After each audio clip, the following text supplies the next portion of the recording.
Чудите ли се как изглежда часът ми по пилатес? Ако отговорът ви е да, това видео е за вас.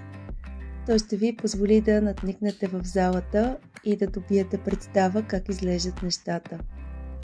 Групата, която виждате, е представена от средно напреднали и напреднали, но между тях има и такива, които са започнали съвсем скоро.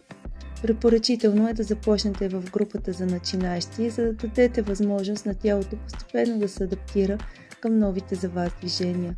Но ако сте тренирали, имате добра физическа подготовка, чувствате се добре, спокойно може да се включите в напреднали.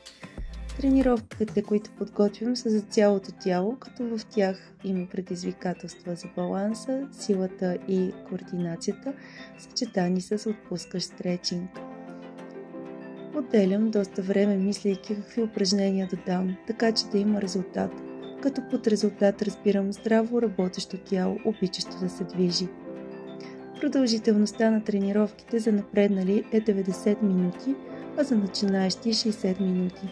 Също така има възможност да тренирате индивидуално или в група до 3 човека. Провеждам тренировки както в Банско, така и в Разлог. Може да избирате между сутрешни или вечерни часове. Когато изберете удобния за вас ден и час, свържете се с мен, за да резервирате своето място. Очаквам ви!